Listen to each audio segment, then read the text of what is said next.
नमस्कार दर्शक আমি তরুণ ঘোষ। अब तो पाकिस्तान 100% पिटने वाला है। কে মারবে এখন? ভারত মারবে, আমেরিকা মারবে, নাকি ইসরায়েল মারবে? মার তো এক জায়গা থেকে হবেই। কারণ আজকে একটা খবর বেরিয়েছে, ওয়াই অন করেছে, if America attack Pakistan will target Delhi and Mumbai in India, says former High Commissioner Abdul Basit.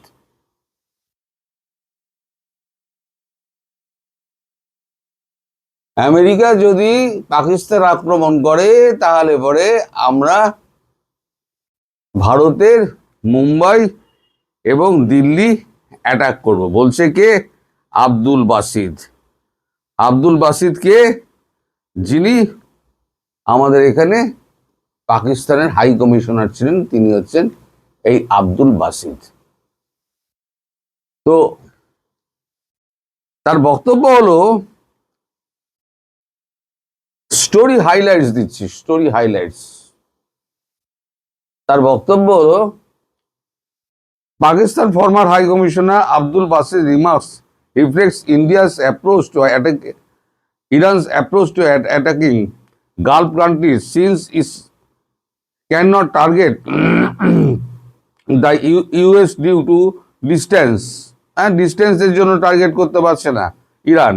However, while the Gulf nation being targeted by Tehran have US bases, there is no such military facility in Washington in India.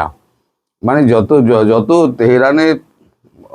Tehran মারছে, যত military বেসে US base আছে যে সমস্ত সেগুলোতে মারছে, কিন্তু ইন্ডিয়ায় মারছে না, কারণ ওয়াশিংটনে ইন্ডিয়াতে কোনো বেস নেই। এখন তার বক্তব্য হচ্ছে, আমরা তো অদ্ভুত যেতে পারবো না, তা আমরা মারবো কাকে?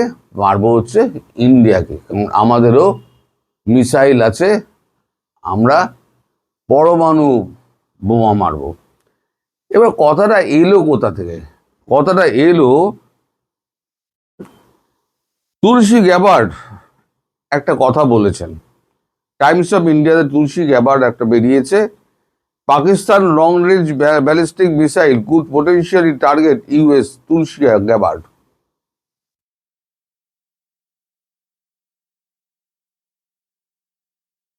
এটা বেরিয়েছে টাইমস অফ ইন্ডিয়াতে।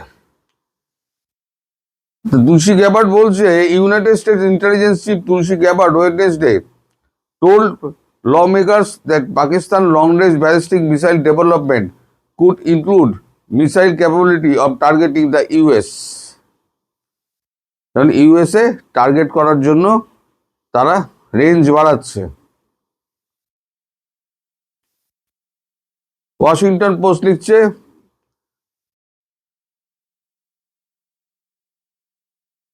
ওয়াশিংটন পোস্টে এটা আমি আর তুলিনি। এখন হঠাৎ এই যে তুলসী গ্যাবার্ড যে বলেছে না, তুলসী গ্যাবার্ড বলার সঙ্গে সঙ্গে পাকিস্তানের টন নড়েছে। কারণ পাকিস্তান এতদিন ধরে আমেরিকার কাছ থেকে অর্থ চুষেছে, মিথ্যে কথা বলে বলে বলে বলে নানান প্রজেক্ট দেখিয়ে তারা অর্থ চুষেছে। শেষ অর্থটা কখন চুষলো? যখন মধ্যাহ্ন ভোজনে গেলেন আমাদের আসিফ মনির, সাথে একটা সুটকেস নিয়ে এরকমভাবে দেখাচ্ছিলেন, আমাদের এখানে বালুচিস্তানে প্রচুর মিনারেলস রয়েছে, আপনি গেলে বালুচিস্তানে আপনাকে আমরা প্রচুর মিনারেলস দিতে পারবো, সেখানে আপনি যা পাবেন সোনা, রূপো, হিরে এবং খনিজ পদার্থ যা পাবেন, তাতে আমেরিকার ভাণ্ড পূর্ণ হয়ে যাবে।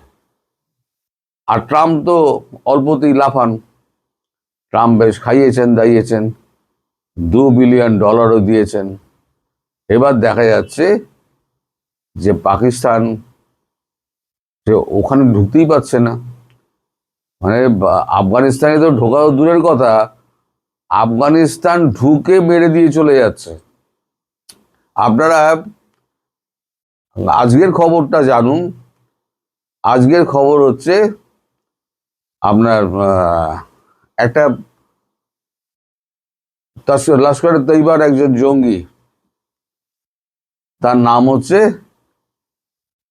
কি মির্জা, কি একটা মির্জা, কি একটা নাম আছে। সে গতকালকে সন্ধেবেলাতে সে নামাজ পড়ে মসজিদ থেকে বেরোচ্ছিল। মসজিদ থেকে বেরিয়ে পা দিয়েছে, পা দেওয়ার সঙ্গে সঙ্গে দামাস করে গুলি মেরেছে, গুলি মেরে চলে গেছে। চলে যাওয়ার সময়তে তারপরে বোঝা গেল পরে তদন্ত করে সেটা কোনো মানে অজ্ঞাত অততাই নয়, সেটা টিটিপি মেরেছে। অর্থাৎ টিটিপি মুরিদকের মধ্যে ঢুকে, মসজিদটা হচ্ছে মুরিদকে, যেখানে মারা গেছে মুরিদকে অবধি ঢুকে গিয়ে তারা কিন্তু হত্যাকাণ্ড চালাচ্ছে। এখন এই যে পাকিস্তান যে করতে পারছে না কাজটা, সেটা তো আমেরিকা, টাকাটা তো গেল, ট্রাম্পকে তো এবার জবাব দিতে হবে। তার উপর তুলসী গ্যাবার যে রিপোর্টটা কংগ্রেসে জমা দিয়েছে, সেই রিপোর্টটাই বলছে যে পাকিস্তান ভেতরে ভেতরে 8,000 8,500 কিলোমিটারের একটা লং রেঞ্জ মিসাইল তৈরি করছে, যেটার পাল্লায় ওয়াশিংটন ডিসি পড়ে যাবে। সুতরাং এখনই আমাদের সাবধান হতে হবে। এইবারতে হোক না হোক সে তো তুলসী গ্যাবার্ডের কথা, কিন্তু পাকিস্তানের বক্তব্য হচ্ছে যে আমরা প্রচুর মার খেয়েছি, এবার আমাদের কাছে লং রেঞ্জ মিসাইল তো নেই, আমাদের কাছে পরমাণু আমরা ওভারহেড লাগাবো, লাগিয়ে আমরা মুম্বাই আর দিল্লিতে আমরা অ্যাটাক করব। তোরা যে এই যে আমাদের এখানে অপারেশন সিঁদুর হলো, ব্যালিস্টিক মিসাইল তো ছেড়েছিলি ভাই, আমাদের ব্রহ্মোস মারতে হয়নি, আকাশ গিয়ে বেড়ে দিয়েছে। নিজেদের ওজন বুঝে কথা বল। লম্বা লম্বা লম্বা লম্বা ছেড়ে দিচ্ছে, লাহোরি না, লাহোরি তো লম্বা লম্বা ছাড়তে ছাড়তে অভ্যস্ত। এখন লাহোরিরা এখন মনে করেছে কথা বললেই হয়ে যাবে, সবাই ভয়ে ঠকঠক করে কাঁপবে। কিন্তু এতে যে ট্রাম্পের যে কি রিয়াকশনটা হবে সেটা কিন্তু আব্দুল বাসিত বুঝতে পারছেন না। কাল পরশুর মধ্যে দেখবেন আসিম মুনির অথবা শাহবাজ শরীফ একটা উল্টো স্টেটমেন্ট দিয়েছেন, এই আব্দুল বাসিতের বিরুদ্ধে একটা উল্টো স্টেটমেন্ট দিয়েছেন। মার খাওয়ার ভয় আছে, দ্বিতীয় হচ্ছে টাকা পাওয়ার ভয়, টাকা না পাওয়ার ভয়। এখন টাকা যদি আমেরিকা না দেয় তাহলে দেশ চলবেই করে। এদিকে আরব কান্ট্রিগুলো যেখান থেকে টাকা ভিক্ষা করে নিয়ে আসতো তাদের তো অবস্থা খারাপ, এখন তো গেলে দিলে লাথি মেরে তাড়িয়ে দেবে। বিশেষ করে সৌদি আরব, তার সঙ্গে একটা ডিফেন্স প্যাক্ট তৈরি হয়েছিল। এখন ডিফেন্স প্যাক্টে সে বলেছে যে আমি আর ওখানে সৈন্য পাঠাতে পারবো না, তো আমার নিজের ঘরের মধ্যে ঝামেলা লেগে গেছে, আমি ওখানে সৈন্য পাঠাতে পারবো না। আর ট্রাম্পের আরও রাগ হলো যে ও বলেছিল ওই বোর্ড অফ পিসে একটা সই করেছিল, সই করে বলেছিল ও ইসরায়েলের সৈন্য পাঠাবে। তখন তো করার কথা বলে দিয়ে, তখন তো 2 মিলিয়ন পাওয়ার কথা ছিল, ওই 2 মিলিয়নের লোভে ও তো বলে দিয়েছে। এইবার যখন সেই কথাটা যেমন দেশের মধ্যে বলছে, দেশের সৈনিকরা বলছে আমরা যাব না, আমাদের মুসলিম ভাইদের বুকে আমরা বুলেট মারবো কেন, আমরা যাব না। এই নিয়ে একটা গণ একেবারে রেগুলেশন হচ্ছে ওই বাহিনীতে। আর রেগুলেশন যারা অ্যাকসেপ্ট হচ্ছে না তারা সঙ্গে সঙ্গে ওখান থেকে মানে পোশাকপত্র ছেড়ে একেবারে সোজা টিটিপিতে ঢুকে যাচ্ছে। ভাই ওরা মারার থেকে, আমার সৈন্য মারার থেকে আমি টিটিপিতে ঢুকে টিটিপির হয়ে আমি আমার শত্রু সৈন্য যারা আছে তাদেরকে পারি। যারা পশতুন আছে, পাঞ্জাবি না, যারা পশতুন আছে, মানে পশতুন ব্রিগেড রয়েছে তো এখানে একটা পাকিস্তানে, এই পশতুন সৈন্যদের ম্যাক্সিমাম সব ছেড়ে বেরিয়ে চলে যাচ্ছে। আর এদের টার্গেট হচ্ছে যত পশতুন সৈন্য আছে, এই পশতুন সৈন্য, পাঞ্জাবি একটাও যাবে না, পাঞ্জাবিরা সিকিউর থাকবে, পাঞ্জাবি একটাও যাবে না। তারা করবে কি, তারা ওখানে গিয়ে তারা ওখানে বলেছে দামাদাম করে একেবারে হামাস আর হুতির ওপরে, হিজবুল্লার ওপরে গুলি চালিয়ে তাদের সাবার করে দেবে। এখন সাবার তো দূরের কথা, এখন তো যাই অবস্থা, এখন তো ঘোরাতে হবে জিনিসটাকে। ঘোরানোর জন্য আব্দুল বাসিতকে দিয়ে একটা মন্তব্য করিয়ে দিয়েছে যাতে জল ঘোলা হয়। কিন্তু এই জল ঘোলা যেটা এখন তুলসী গ্যাবার্ড যেটা কংগ্রেসে বলেছে, এটা জল ঘোলার বদলে তো জল তো একেবারে পুরো পাঁক হয়ে গিয়েছে। এবার আমেরিকা সতর্ক হয়ে গিয়েছে। আমেরিকা এবার জাহাজের মুখ ঘুরিয়ে দাঁড়াম করে মেরে দিতে পারে, অথবা ইসরায়েল দাঁড়াম করে মেরে দিতে পারে। দুই বেটা পেছন দিক দিয়ে চায়না দিয়েছে, টাকা দিয়েছে, তুমি চায়নার টাকাগুলোকে অস্ত্র হিসেবে এ করে কিনে অস্ত্রে পরিবর্তন করে টাকাটাকে, মানে নিজের অস্ত্র বেচার জন্য তুমি দিয়েছো ইরানকে। তার মানে তুমি ইরানকে সমর্থন করছো, তাহলে মারো।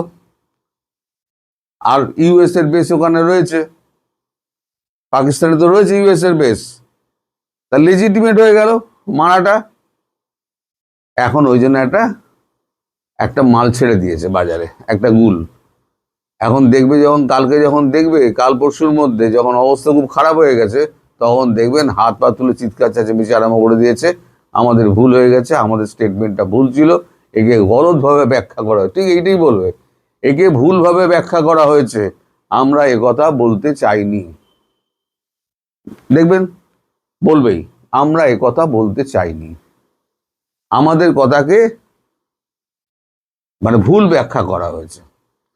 তবে পেটানি একটা হবেই, হয় ভারত মারবে, নয় ইসরায়েল মারবে, নইলে আমেরিকা মারবে, যে কেউ একটা মারবে। কবে মারবে অপেক্ষা করুন, তবে খুব একটা বেশি দেরি হয় বলে আমার মনে হয় না। সবাই ভালো থাকবেন, সুস্থ থাকবেন, সাবধানে থাকবেন। নমস্কার।